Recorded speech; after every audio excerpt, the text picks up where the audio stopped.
What's up, Taiwan? I'm Sandy Chi with news from here in Taiwan and around the world. The cabinet has just approved President Lai Ching-te's new security plan that includes a record-high special defense budget. But as Alan Liu reports, reactions to the proposal have been mixed. A $40 billion special defense budget, the largest Taiwan has ever proposed. President Lai Ching-te on Wednesday unveiled a new multi-year defense plan, running from 2026 to 2033. He says the budget will fund stronger air defense systems, investments in asymmetric warfare, and the creation of a China-free defense supply chain. The U.S. has welcomed the move.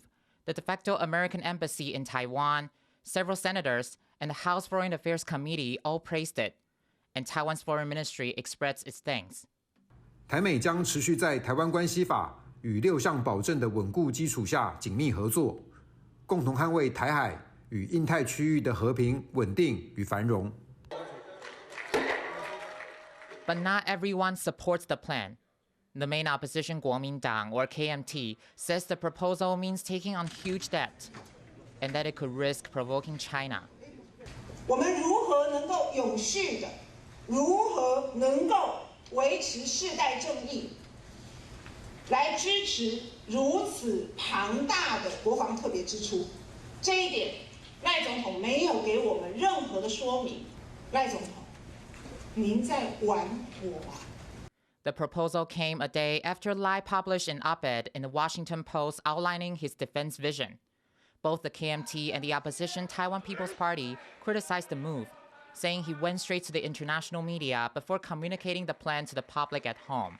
不管是国人还是立法委员，大家都没有办法得知具体的内容。没有想到赖清德总统竟然是透过投出美国媒体的方式来宣布，我们的国防经费要再进一步增加400亿美金。 But some analysts say sharing the budget with international media is a way for Taiwan to show allies abroad it's willing to defend itself. 川普差不多当选快一年了，那这一年多了，这一年的中间，他其实对台湾有很多的一些想法，或者是说他对国防预算有很多的一些希望要提高。那我们在这个时候，代表我们这个时候提出这一份投书，其实代表我们对于 美国的一些建议，我们是有去采纳。 And while the cabinet approved the budget on Thursday, China is continuing its gray zone pressure. Beijing's Taiwan Affairs Office, which handles cross-strait matters, responded to the budget plan, warning it could push Taiwan into a disastrous situation. Meanwhile, Taiwan's defense ministry reported spotting 17 Chinese military aircraft and 6 vessels operating near the country between Wednesday and Thursday morning. Despite some opposition to the budget, analysts say that strengthening Taiwan's defenses has become a rare point of consensus amid ongoing pressure from China. Fu Hahong and Alan Liu for TaiwanPlus. After months of delays, Taiwan's first domestically built prototype submarine has begun its 4th sea trial. 很多的装备，所以在电力系统的部分的需求当然就增加了。所以在这部分的整合，可能当初预估的时间并不是很充足。那现在看起来应该都已经整合到一定的程度。The Navy originally hoped that the Kaohsiung-based China Shipbuilding Corp would deliver the sub in November, but the first 3 sea trials this year revealed issues with the vessel. Last month, the Defense Ministry said the delays would lead to daily fines for the shipbuilder. Officials say the Haikun will undergo 1 more surface test before entering its underwater trial phase.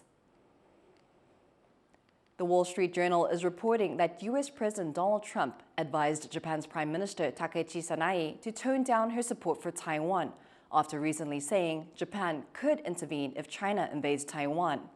To understand what a possible change of track on Taiwan would mean, John Bantry spoke to Professor Cai Xixing, a Japan expert at Danjiang University. So Japan's Prime Minister Takaichi Sanae has softened her rhetoric on Taiwan somewhat, saying she didn't mean to get specific, but she hasn't retracted her original statement. What significance do you see in that? 他现在只是包装，不希望说把这个事情应该说闹得越来越大，也希望说中方有一个台阶可以降下来，把希望双方的一个温度降价。那只是说他没有去收回的原因是，他们本来的态度、本来的见解就是这么样的一个见解，因为这句话不是新的，而且他们也是强调72年的共识。他们没有承认台湾是中华人民共和国的。这也是告诉中方，我们的态度本来就是这样，只是高市把它讲明白而已。So she might be softening her rhetoric around Taiwan, but she's not retracting her statement. Is that going to be enough to mollify Beijing, or do you see tensions between China and Japan continuing to be high? 应该说不是升高或是降温的问题，而是日方已经正式这是面临，或是说他们正视这一个问题点，没有在躲避的，因为。日方的话确实本来就感受到中方的那一种威胁感，所以只是趁这个机会让国民能够醒悟起来，而不是像过去一样，日方有一点是睁一只眼闭一只眼，就是中方的军力的扩大，他们好像就没有看到，他们也认为说，反正只要是有美军基地在日本的话，他们应该是没有问题的。可是现在的话，就是自己去面对。What can Taiwan do to maximize its self-interest and make the best of the situation in this triangle of global powers and the frictions between them? 我们要展现出防卫自己的一个能力，这样才能够抑制战事的发生。因为台湾跟日方的力量，如果说拉升起来的话，那个战事的风险应该是会往下降。虽然不能够共同军演，但是你们做什么，我们做什么，平常可以沟通站好自己的位置，防卫这一个阵营。That was Danjiang University's Tai Qixun discussing the latest in the Japan-China diplomatic furore over Taiwan. A bridge China has been trying to build between a city in its southeast and Taiwan's outlying Kinmen Islands is in the spotlight once again after years of controversy, with both China and Taiwan weighing in. Kenneth Granta tells us why. Taiwan says there are no plans to build a bridge between its outlying islands of Kinmen and the Chinese city of Xiamen. That's after China appears to be trying to show that there is local support for the project. The Chinese government says that a group of residents from Kinmen for the first time visited the construction site for the Xiamen side of this bridge, which China has been building since 2023. China said the group supported the bridge and said they hoped it would open as soon as possible. Kinmen's legislator Chen Yuzhen also confirmed the trip to TaiwanPlus. So why is this significant? Kinmen is just a few kilometers from Xiamen on China's southeast coast, so it's actually closer to China than it is to the main island of Taiwan. There are already ferries running routinely between the two sides, but China wants to connect them even further with a physical bridge. But this plan has always been very controversial. It's part of Beijing's efforts to integrate China and Taiwan in various ways, with the ultimate goal of bringing Taiwan under its control. Taiwan's government has called the bridge a national security risk and has never agreed to it. Despite that, China has gone ahead with building a portion of the bridge on its side. And now, with bringing this group over, China seems to be trying to emphasize that it does have local support for the bridge, as it urges the Taiwanese government to support it as well. And some in Kinmen do support it, seeing it as an easier way to get to Xiamen, where many Kinmen residents own property or businesses or have family. And they say it could bring more economic opportunities too. But others fear it might endanger Kinmen's freedoms or bring unwanted investment. Regardless of how people in Kinmen feel, though, Taiwan's government is standing firm on its opposition to the bridge. This is what the Mainland Affairs Council, which handles relations with China, is saying about it. 两岸情势现在复杂敏感那为确保国家安全和利益，目前政府并没有推动任何两岸间通桥的政策和规划。So this apparent show of support by Kinmen residents for this bridge has put it in the spotlight once again, but it doesn't seem like Taiwan's government will budge on approving the project from its end anytime soon. Ryan Wu, Alex Chen, and Cadence Karanta for TaiwanPlus. The White House may be testing a new formula in trade talks with Taiwan. Lower tariffs in exchange for help training U.S. workers and building a domestic chip ecosystem. That's according to exclusive reporting from Reuters. As our reporter Chris Gordon explains, the plan leaves as many questions as answers. U.S. President Donald Trump has a new demand for Taiwan if it wants lower tariffs: train American chip workers. That's according to 5 sources cited in an exclusive Reuters report. And it comes as Taiwan negotiates with Washington on a trade deal that would lower its tariff rate, currently at 20%. Washington's demands include sending more workers from Taiwan's chip industry to the U.S. to expand operations there and train American workers. The U.S. is also asking for support and know-how to help build industrial clusters similar to Taiwan's science parks. It's asking for more capital investment in the U.S., but the total investment the U.S. is asking for is reportedly less than it's asking from regional rivals like South Korea and Japan. Now, neither the White House nor Taiwan's Office of Trade Negotiations has responded to our requests for comment. It's unclear what kind of training Washington wants beyond what companies like TSMC are already doing at their Arizona facilities, or exactly what kind of know-how it's seeking on industrial clusters. Also unclear is the timeline, as many factors are in play. One of those factors is China, a country Trump has been seeking a big trade deal with. Will Taiwan be part of those negotiations? Furthermore, the presidential authority Trump has used to levy tariffs is before the Supreme Court and could be overturned with a decision expected before June. So while the report does shed some light on what the U.S. wants in a Taiwan trade deal, it raises as many questions as it answers. Chris Ma and Chris Gorin in Taipei for TaiwanPlus.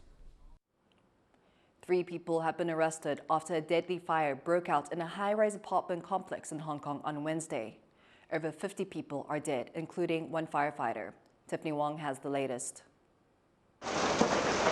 As morning breaks in Hong Kong, firefighters continue to fight the remaining blaze at this high-rise apartment complex in the city's Tai Po district. The fire, which broke out on Wednesday afternoon, has killed dozens of people, including 1 firefighter. Hundreds are still missing. The 8-tower complex was home to over 4,000 people, many of them aged 65 and above. The fire raged all night as residents watched on, anxiously waiting for news of their loved ones. One neighbor said he still could not find his wife. I know someone who has young children and elderly in their family. I called him and he said he was still trapped inside the building. The cause of the fire is unknown, but police say the blaze's quick spread could be because of flammable materials used in maintenance work. 2 directors of the construction company and a consultant have been arrested on suspicion of manslaughter. We have reason to believe that the company's responsible parties were grossly negligent, which led to this accident and caused the fire to spread uncontrollably, resulting in major casualties. The 32-story towers were covered in bamboo scaffolding for government-mandated maintenance. Flammable foam construction materials were also found on the outside of every floor. One former district councillor who lived in the apartment complex for 30 years said having all the towers under construction at once was irregular. So in our experience, we will do one by one and to save more money, because when you do it all together, then you need many workers at the same time. And also it will affect all the people of all the buildings. So actually we will do it one by one and try to do it part by part. With hundreds of residents still missing, Hong Kong leader John Lee said that over 800 emergency personnel have been dispatched to the scene. In a post on social media, Taiwan's President Lai Ching-te sent his condolences to Hong Kong and a wish for the missing residents to be found safe. On Wednesday night, Chinese leader Xi Jinping urged an all-out rescue effort, setting aside $282,000 for Red Cross assistance. And major Chinese businesses like Xiamen and Tencent have donated over $6 million for relief efforts. Some 900 people have been evacuated to temporary shelters, and many more may be left homeless due to the densely populated city's housing shortage. With hospitals treating dozens in critical or serious condition, the death toll is expected to rise, with many still wondering who is to blame for the city's deadliest fire in decades. Joseph Wu and Tiffany Wong for TaiwanPlus. Thank you for watching What's Up Taiwan. You can visit the TaiwanPlus website or follow our social media for more stories from Taiwan and around the world. Finally, we leave you with images of rare foster pups recently welcomed at the San Diego Zoo. I'm Sandy Chi. Take care and see you next time.